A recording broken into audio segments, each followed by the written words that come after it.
You're halfway through reheating dinner when the equity email lands.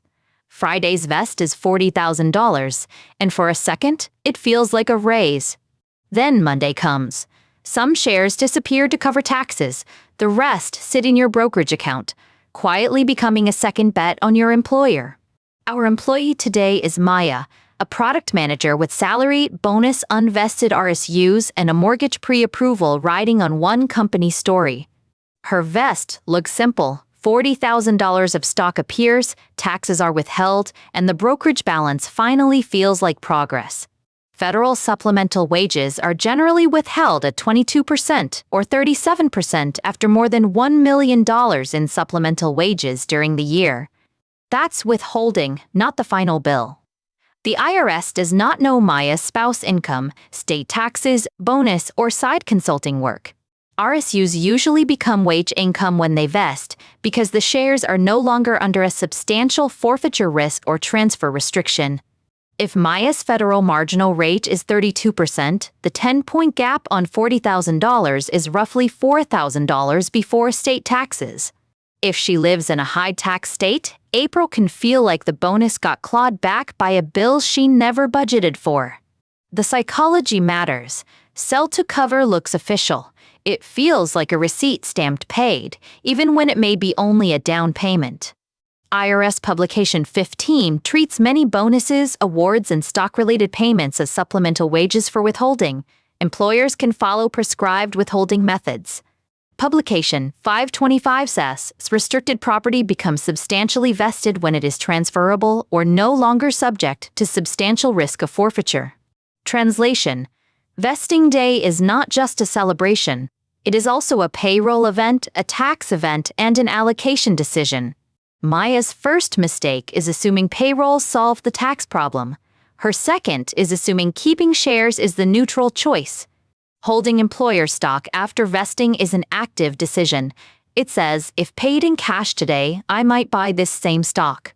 That question cuts through loyalty firmly. You can love your team and still decide your rent, paycheck, bonus, and portfolio need different engines. FINRA warns that if your company falters, your investments may drop while your job is also at risk at the same time. That is the double hit problem. Company trouble can shrink vested stock, delay future grants, and make income feel less secure at once. Concentration risk does not arrive wearing a warning label. It builds through every vest you forget to review after the celebration. FINRA identifies company stock concentration, correlated assets, and illiquid investments as ways concentration risk can build inside portfolios. Some experts cited by FINRA suggest keeping single stock exposure, including employer stock, under 10% of total investment assets. But there is no universal percentage. Your age, cash runway, tax bracket, options, and career flexibility all change the right threshold. Maya sketches her exposure. Salary from employer, bonus from employer, unvested RSUs from employer, vested shares from employer, vested shares from employer. Even her references come from employer. When one company controls that much of your financial weather, diversification is less betrayal than building an umbrella before clouds appear. Now, the tax side needs its own checklist. Before Friday's vest, Maya estimates federal, state, payroll, and local tax exposure. One approach is comparing the default 22% federal withholding with your expected marginal federal bracket, then setting aside the difference. If the gap looks material, consider adjusting W-4 withholding, making estimated payments, or saving cash until your tax preparer runs the numbers. Do not wait until the W-2 arrives. By then, the vest happened, the shares moved, and the cash may be spent. Publication 15 explains withholding rules for supplemental wages, but withholding mechanics do not replace your final income tax calculation. Maya's payroll portal shows shares sold. Her brokerage shows remaining shares. Neither screen tells her whether April is fully funded. So she creates a rule before emotions enter. Sell enough, or set aside enough to cover the estimated tax gap first. Then she chooses a concentration ceiling. Not because any ceiling is magic, but because rules beat vibes when markets get personal. A sample rule might be, after every vest, diversify shares above my chosen employer stock percentage within a set review window. Another rule: keep a minimum cash reserve for taxes before deciding whether to hold any remaining company shares. If your company has trading windows, blackout periods, or pre-clearance rules, consider building the plan around them before the vest date. For executives or restricted employees, a written trading plan may be worth discussing with counsel, tax professionals, and a qualified financial advisor. Maya also records the vest date, fair market value at vest, shares withheld, shares sold, and proceeds from any later sale. That record matters because value taxed at vest often becomes part of cost basis for later capital gain or loss calculations. IRS Publication 525 covers taxable compensation from property and helps frame when value is included in income for restricted stock arrangements. Poor records can make a simple RSU sale look scarier than it is, especially when brokerage tax forms report basis imperfectly. Here's the clean mental model. Vesting creates ordinary income. Selling later can create capital gain or capital loss depending on price. Selling immediately after vest may simplify future tax tracking, though market movement, state rules, and personal goals can still change the answer. Holding after vest converts compensation into investment risk. That may be reasonable, but it should be chosen, not inherited. Maya asks herself one blunt question. If payroll deposited $40,000 in cash, would I buy $40,000 of my employer's stock today? Most people pause there. Non-softly, the pause is useful. It separates gratitude for compensation from concentration in one ticker. If the honest answer is no, consider selling some shares and redirecting proceeds toward diversified goals already on your plan. Those goals might be emergency cash, debt repayment, retirement contributions, a home down payment, or a taxable portfolio with broader exposure.